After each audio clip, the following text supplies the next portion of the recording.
नेते जनतेचे नोकर असतात हे नेपाळचे पंतप्रधान बालेन शहा यांनी सिद्ध केलंय। नायक सिनेमामधल्या अनिल कपूर सारखे बालेन शहा यांनी असे काही निर्णय घेतले ज्यामुळे संपूर्ण जगामध्ये सध्या बालेन शहा यांच्या निर्णयांची चर्चा आहे। नेपाळच्या सरकारी शाळांमध्ये गरिबांच्या मुलांसोबत अधिकारीची मुलं, उद्योगपतींची मुलं, मंत्र्यांची मुलं आणि अगदी पंतप्रधानाची सुद्धा मुलं एकत्र शिकणार आहेत। प्रायव्हेट स्कूलवरती त्यांनी जोरदार प्रहार केलेला आहे। बालेन शहानं नेपाळमधल्या व्हीआयपी कल्चरची ऐशी तैशी करून टाकली। मंत्र्यांच्या मागे पुढे फिरणाऱ्या 10-12 गाड्या, सिक्युरिटी हे सगळं त्यांनी हटवलंय आणि ट्रॅफिक पोलिसांना सांगितलं की कोणाचीही गाडी असू दे, चेकिंगसाठी नाही थांबली तर मोठा दंड लावायचा आणि केस ठोकायची। हॉस्पिटलमध्ये सरकारी असो किंवा प्रायव्हेट हॉस्पिटल 10% जागा, 10% खाटा गरिबांसाठी राखीव ठेवायच्या आणि त्या गरिबांवरती 100% मोफत उपचार करायचे। उशिरा कामावर येणाऱ्या सरकारी कर्मचाऱ्यांना थेट सस्पेंड आणि भ्रष्ट अधिकाऱ्यांना थेट जेल। सीधी बात, नो बकवास। एवढंच नाही तर आजपर्यंत ज्यांनी भ्रष्टाचार केला त्या सगळ्यांची चौकशी लावलेली आहे।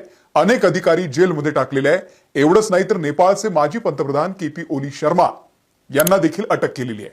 अत्यंत धाडसी निर्णय घेत बालेन शहा यांनी नेपाळमध्ये एक नवा शासन कारभार सुरू केलेला आहे जो तळागाळातल्या सर्वसामान्य लोकांसाठी आहे। बालेन शहा यांना जे शक्य झालं ते भारतात शक्य आहे का, किंबहुना आपल्या नेत्यांमध्ये असे धाडसी निर्णय घेण्याची धमक उरलेली आहे का, हे सगळं सविस्तर पाहूयात या व्हिडिओमधून। व्हिडिओ शेवटपर्यंत बघा कारण हा व्हिडिओ आपल्या सुद्धा कामाचा आहे। नमस्कार, मी अमोल किन्होळकर, आपण पाहत आहात महाराष्ट्र टाइम्स ऑनलाईन। तर नेपाळमध्ये काही महिन्यांपूर्वी जगातला पहिला जेनझी प्रोटेस्ट झाला होता। सगळे भ्रष्ट सत्ताधारी सळो की पळो करून सोडले होते जेनझी मुलांनी। खरं तर आजच्या घडीमध्ये भारताला याची सगळ्यात जास्त गरज आहे, पण आपल्याकडे असं होईल असं वाटत नाही। आपल्याकडच्या मुलांना दादा, भाऊ, ताई, साहेब यांच्या मागे फिरण्यात, सतरंजा उचलण्यात आणि भंडाऱ्यामध्ये जेवण्यात जास्त धन्यता आहे। त्यामुळे आपल्याकडच्या नेत्यांचं फावतं। असो तर नेपाळमध्ये जेनझीनं सत्ता उलथवून लावली, पुन्हा निवडणुका झाल्या आणि त्यात युवा नेता बालेन शहा यांचा विजय झाला। अवघ्या 35 वर्षांचे बालेन शहा इंजिनियर आहेत, रॅपर होते। आपल्या बंडखोर गाण्यांमधून त्यांनी जनतेला साथ घातली, राजकारणात आले। राजधानी काठमांडूचे ते महापौर सुद्धा होते आणि जेनझी आंदोलनाचा चेहरा होते बालेन शहा। तर बालेन शहा आता पंतप्रधान झालेले आहे, सत्तेत आले। नेपाळमधल्या भ्रष्ट सिस्टीमवरती त्यांनी पहिला सर्जिकल स्ट्राईक केला।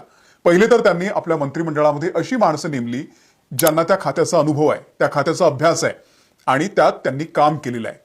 नाहीतर आपल्याकडे काय असतं, क्रीडा मंत्र्याला बॅट पकडता येत नाही।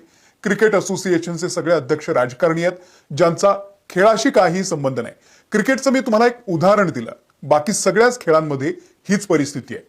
बालेन शहा यांनी काय केलं तर नेपाळच्या अर्थमंत्रीपदी स्वर्णिम वागळे यांना बसवलं, ज्यांनी वर्ल्ड बँकेमध्ये 25 वर्ष काम केले। आरोग्यमंत्री निशा मेहता ज्या दिल्ली एम्समध्ये नर्स होत्या, तळागाळातल्या समस्या त्यांना जास्त माहिती आहे। आणि सुदान गुरुंग यांना गृहमंत्रीपद दिलंय, जे काठमांडूच्या क्लबमध्ये डीजेचं काम करायचे।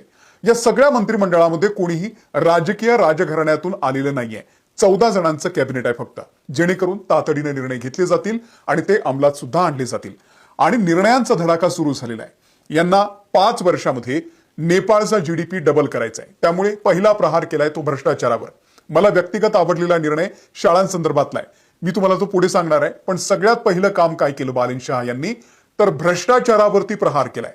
1990 ते 1926 यापर्यंतच्या सर्व पदावरच्या भ्रष्ट अधिकाऱ्यांची चौकशी करण्यासाठी एक समिती नेमलेली आहे। ज्यांनी भ्रष्टाचाराद्वारे बेकायदेशीर संपत्ती जमा केली त्यांना सोडलं जाणार नाही असा स्पष्ट इशारा त्यांनी दिलेला आहे। बालेन शहा यांनी सत्तेत येताच मंत्र्यांसाठी आणि नेत्यांसाठी असलेलं व्हीआयपी कल्चर बंद केलेलं आहे। कायद्यासमोर सगळे सेम आहेत हे सिद्ध करण्यासाठी नेपाळमधल्या मोठ्या नेत्यांच्या अवैध बांधकामांवरती त्यांनी बुलडोझर चालवला। नेपाळचे माजी पंतप्रधान केपी शर्मा ओली यांना गेल्या वर्षीच्या जेनझी आंदोलनामध्ये निष्काळजीपणा दाखवल्याच्या आणि भ्रष्टाचाराच्या आरोपाखाली अटक करण्यात आलेली आहे। रमेश लेखक जे त्यावेळी गृहमंत्री होते त्यांनाही याच प्रकरणामध्ये अटक केलेली आहे। दीपक खडका माजी ऊर्जा मंत्री आहेत, त्यांना मनी लॉन्ड्रिंग प्रकरणामध्ये सुद्धा अटक करण्यात आलेली आहे।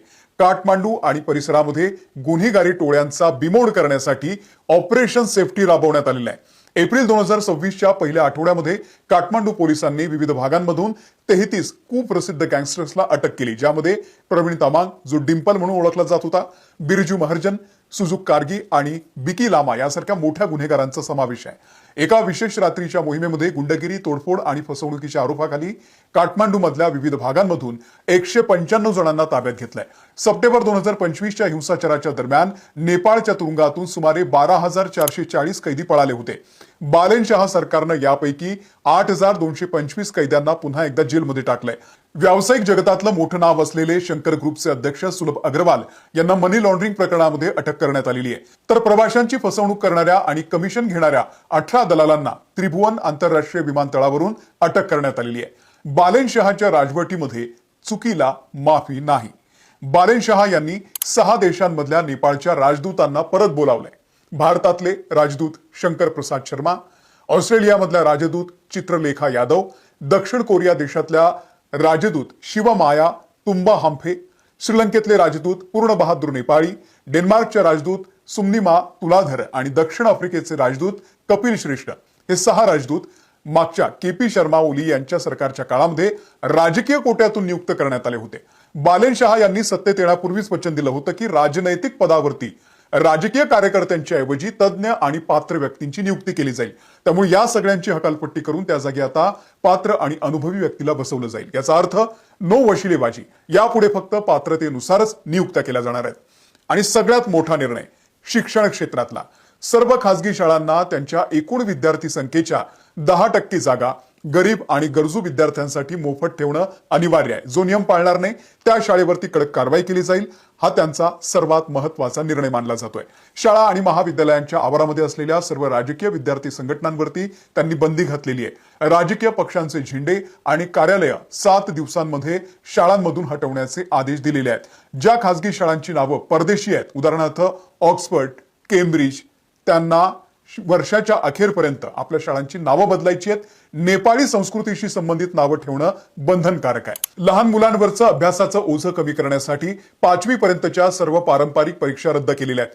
14 एप्रिल 2026 पासून शाळा स्तरावरती सर्व प्रकारच्या प्रवेश परीक्षा आणि ब्रिज कोर्सेसवरती बंदी घालण्यात आलेली आहे, जेणेकरून खासगी शाळांना विद्यार्थ्यांकडून अवाढव्य फी उकळता येणार नाही।